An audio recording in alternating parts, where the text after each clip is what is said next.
قرآني نبض حياتي، قرآني طهر ذاتي، قرآني عصمة أمري، قرآني طوق نجاتي. قرآني نبض حياتي، قرآني طهر ذاتي، قرآني عصمة أمري، قرآني طوق نجاتي. آيات الله حمتني غمرتني بالبركات، تحفظني من همزات الشيطان ومن زلاتي. آيات الله حمتني غمرتني بالبركات، تحفظني من همزات الشيطان ومن زلاتي. نحمده ونصلي على رسوله الكريم، أما بعد، فأعوذ بالله من الشيطان الرجيم.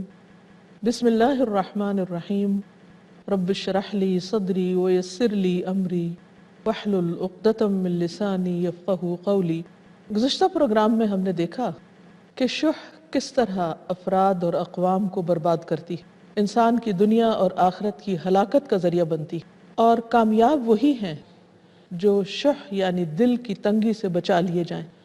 کوئی بھی انسان جو اپنے نفس پر قابو پا لیتا ہے، اپنی کمزوریوں کو جان کر ان کی اصلاح کر لیتا ہے، اور خصوصی طور پر اپنے ساتھ جھگڑ سکتا ہے، اپنی غلطی کا اعتراف کر سکتا ہے، اپنی اصلاح کر سکتا ہے، حقیقت میں وہ طاقتور ہو جاتا ہے، قوی ہو جاتا ہے۔ جیسے وہ شخص جو غصے کے وقت اپنے آپ پر کنٹرول کر لے اور غصے کا اظہار غلط طریقے سے کرنے سے بچ جائے، وہی پہلوان۔ زندگی میں انسان کے سامنے بہت سے چیلنجز ہیں۔ اس دنیا میں رہتے ہوئے انسان کو بہت سی ذمہ داریوں کو ادا کرنا ہے، اپنی ذاتی زندگی میں بھی اور اجتماعی زندگی میں بھی۔ مثلا ایک خاندان کے اندر ماں باپ ذمہ دار ہیں، جیسا کہ نبی صلی اللہ علیہ وسلم نے فرمایا، کلکم راعن وکلکم مسئول عن رعیتہ، تم میں سے ہر شخص نگران ہے اور ہر شخص سے اس کی رعایا کے بارے میں سوال کیا جائے گا کہ اس نے ان کے کتنے حقوق ادا کیے اور ان کی ذمہ داریاں کس طرح پوری کی۔ اور یہاں پر اس حدیث میں عورت کو بھی ذمہ دار قرار دیا گیا، والمرأة راعیۃ فی بیت زوجہا، عورت اپنے شوہر کے گھر میں نگران ہے، ومسئولۃ عنہا، اور اس سے بھی اس کا سوال کیا جائے گا، یعنی اس کی ذمہ داریوں کے بارے میں بھی۔ تو ذمہ داری خواہ گھر کے اندر ہو یا گھر کے باہر، اس کو ادا کرنے کے لیے انسان کے اندر مخصوص کوالٹیز کا ہونا بہت ضروری ہے۔ وہ کون سی کوالٹیز ہیں جو لازماً ہونی چاہیے تاکہ انسان اپنی ذمہ داریوں کو پورا کر سکے؟ اس سلسلہ میں قرآن مجید کی سورۃ القصص کی آیت نمبر 26 ہماری رہنمائی کرتی ہے، جو موسیٰ علیہ السلام کے واقعے کے سلسلے میں آئی ہے کہ جب موسیٰ علیہ السلام مدین گئے اور انہوں نے ایک جگہ پر دیکھا کہ دو لڑکیاں اپنے جانوروں کو پانی پلانے کے لیے بھیڑ کی ایک طرف کھڑی ہیں اور کام نہیں کر پا رہی، تو وہ آگے بڑھے اور انہوں نے ان کی مدد کی۔ وہ بچیاں گھر واپس گئیں اور انہوں نے اپنے والد سے جس طرح موسیٰ علیہ السلام کی صفات بیان کی، وہ یہی دو صفات تھیں کہ انہوں نے کہا کہ ان خیر من استاجرت القوی الامین، کہ ابا جان ان کو آپ ملازم رکھ لیجئے، اور بہترین شخص جس کو آپ اجرت پر رکھ سکتے ہیں وہ ہو سکتا ہے جو طاقتور اور امین ہو۔ تو کوئی بھی ذمہ داری ادا کرنے کے لیے دو اہم ترین کوالٹیز کا ہونا بہت ضروری ہے۔ نمبر 1 کہ انسان کے اندر قوت ہو، اور نمبر 2 امانت ہو۔ جیسے شح یا بخل کے ساتھ بزدلی کا ذکر کیا گیا تھا، یہاں پر امانت کے ساتھ قوت کا ذکر کیا گیا ہے، کیونکہ یہ دو چیزیں انسان کے ساتھ ہوں تو انسان اپنی ذمہ داریوں کو احسن طریقے سے نبھا سکتا ہے۔ قوت سے کیا مراد ہے؟ کیا قوت سے مراد صرف جسمانی قوت ہے کہ کسی بھی کام کرنے کے لیے انسان ایک پہلوان ہو تو ہی وہ سب کام کر سکتا ہے؟ نہیں، اس سے مراد جسمانی قوت بھی ہے، ذہنی قوت بھی ہے، اور جذباتی قوت بھی ہے۔ انسان کی زندگی کے جتنے بھی پہلو ہیں ان سب میں اس کا قوی ہونا ضروری ہے، لیکن اگر سب میں قوی نہیں بھی تو جس قسم کا کام اس کے ذمہ ہو اس کو ادا کرنے کی قوت اس کے اندر کم از کم ضرور ہو۔ قوتوں میں جسمانی قوت تو ہے ہی، معروف ہے، جانی پہچانی ہے، لیکن اگر کوئی شخص مثلا پڑھنے پڑھانے کا کام کر رہا ہے یا کسی بھی قسم کی ذہنی ایکٹیویٹی کرتا ہے تو اس کے لیے ذہنی طور پر طاقتور ہونا ضروری ہے۔ اسی طرح اگر اس کا لوگوں کے ساتھ بہت واسطہ پڑتا ہے تو اپنے جذبات کو کنٹرول کرنے کا اس کو ڈھنگ آنا چاہیے، کیونکہ ایسا شخص جو پبلک ڈیلنگ کر رہا ہے اور بات بات پر لوگوں سے الجھتا ہے، بات بات پر ناراض ہو جاتا ہے، وہ خود بھی پریشان ہوتا ہے اور دوسروں کو بھی پریشان کرتا ہے، اور وہ اس کام کو صحیح طور پر کر ہی نہیں سکتا جو اس کے ذمہ ڈالا گیا۔ اسی طرح اسپرچولی اسٹرانگ ہونا بھی بہت ضروری ہے، کیونکہ انسان اگر جسمانی طور پر طاقتور ہے لیکن روحانی طور پر کمزور ہے، اس کی روح کمزور ہے، تو ہو سکتا ہے کہ اس کی جسمانی قوت کسی غلط کام پر صرف ہو۔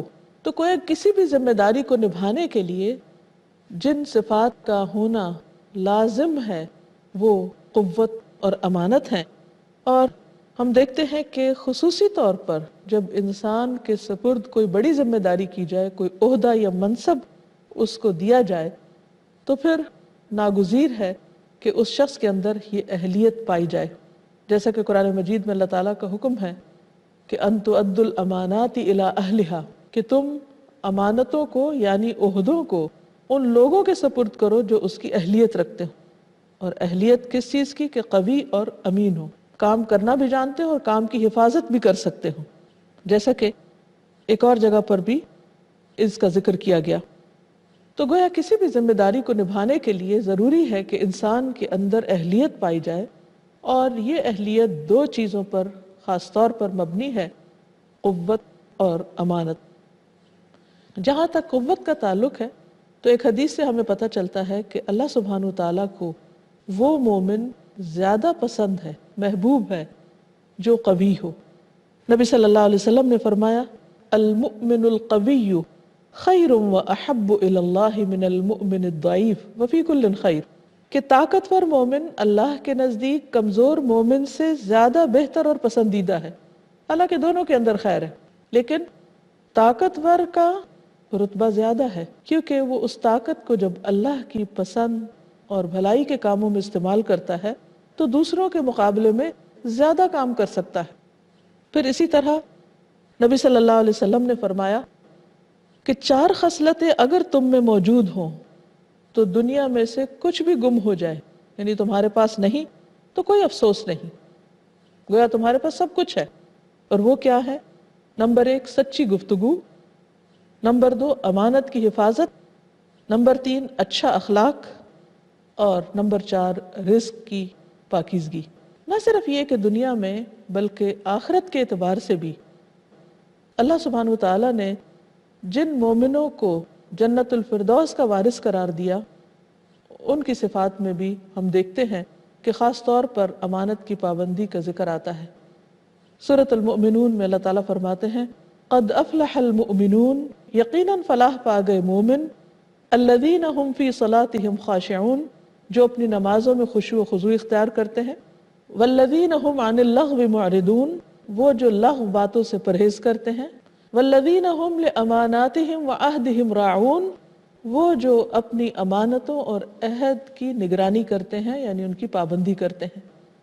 تو گویا کامیاب مومن وہ ہیں جن کے اندر امانت داری بھی ہے، کیونکہ امانت داری کا نہ ہونا اور خیانت کاری یہ منافق کی صفت ہے جو انسان کو ایمان سے خارج کر دیتی ہے۔ پھر اسی طرح ہم دیکھتے ہیں کہ اللہ سبحانہ وتعالیٰ نے جبریل امین کی جو صفات بیان کی ہیں قرآن مجید میں، ان میں بھی ان کی قوت کا ذکر ہے۔ سورۃ التکویر کی آیت نمبر 19 سے 21 میں اللہ تعالیٰ فرماتے ہیں انہ لقول رسول کریم ذی قوت عند ذی العرش مکین مطاع ثم امین۔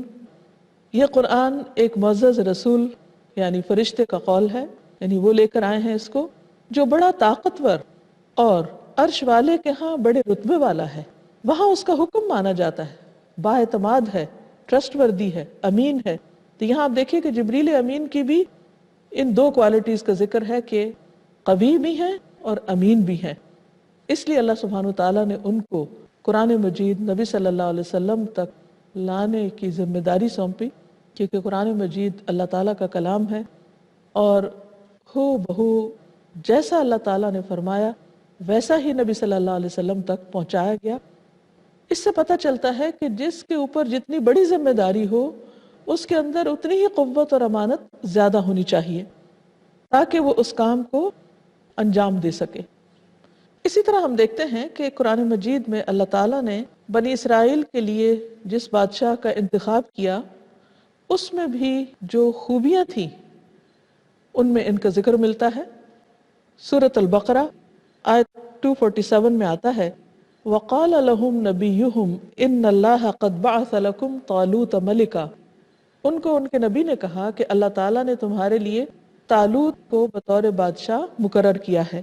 قَالُوا أَنَّى يَكُونُ لَهُ الْمُلْكُ، وہ کہنے لگے کہ اس کی ہم پر بادشاہت کیسے ہو سکتی، أَنَّى يَكُونُ لَهُ الْمُلْكُ عَلَيْنَا وَنَحْنُ أَحَقُّ بِالْمُلْكِ مِنْهُ، ہم اس سے زیادہ حقدار ہیں بادشاہت کے۔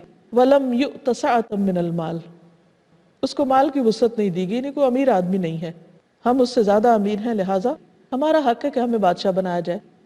تو اس پر انہوں نے کیا جواب دیا؟ قال ان اللہ اصطفاہ علیکم، کہ اللہ نے اس کو تم پر چنا ہے، وزادہ بسطۃ فی العلم والجسم، اور ان کو علم اور جسم میں وسعت دی ہے، یعنی دو اعتبار سے قوت دی، تم پر پریفرنس دی۔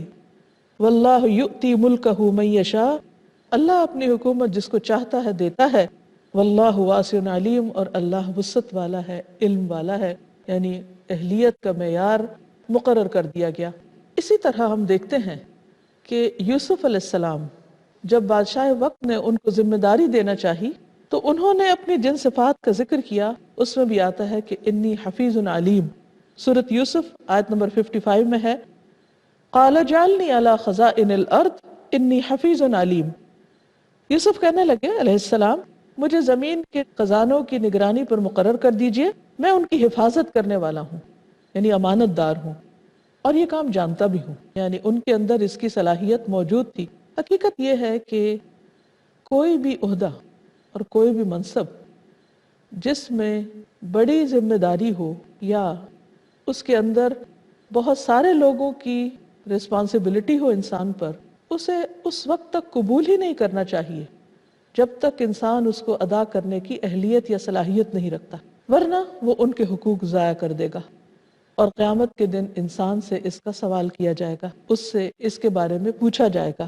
پھر اسی طرح ہم دیکھتے ہیں کہ قرآن مجید میں ملکہ سبا کا تخت لانے کے لیے سلیمان علیہ السلام کے پاس جو جن آیا، اس نے اپنی جو صفات بیان کی ان میں بھی قوت کا خاص طور پر ذکر ہے۔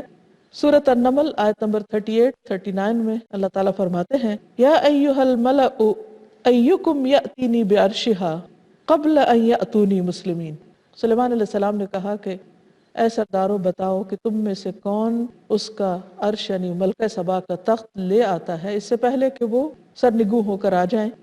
قال عفریت من الجن، جنوں میں سے جو بہت ایک قوی ہیکل مضبوط جن تھا عفریت، وہ کہنے لگا انا آتیک بہ قبل ان تقوم من مقامک، میں اس سے پہلے آپ کے پاس لا سکتا ہوں کہ آپ اپنی جگہ سے کھڑے ہوں، اپنے کام سے اٹھیں۔ وانی علیہ لقوی امین، اور بے شک میں اس پر قوت بھی رکھتا ہوں، امانت دار بھی ہوں۔ تو اس سے پتہ چلتا ہے کہ کسی ذمہ داری کو ادا کرنے کے لیے قوت اور امانت دونوں ہی بہت اہم ہیں۔ اسی لیے ہم دیکھتے ہیں کہ حضرت عمر رضی اللہ تعالیٰ عنہ دعا کیا کرتے تھے اے اللہ میں تیری بارگاہ میں شکایت کرتا ہوں فاجروں کے یعنی نافرمانوں کے طاقتور ہونے کی اور قابل بھروسہ لوگوں کے کمزور ہونے کی، یعنی یہ دو صفات یکجا نہیں ملتی کہ کام بہترین طریقے پر ہو۔ حضرت عمر رضی اللہ تعالیٰ عنہ پر خلافت کی ذمہ داری تھی، بہت بھاری ذمہ داری تھی، اور اس کو صحیح طور پر ادا کرنے کے لیے انہیں ایسے افراد چاہیے تھے جن کے اندر قوت بھی ہو اور امانت بھی ہو۔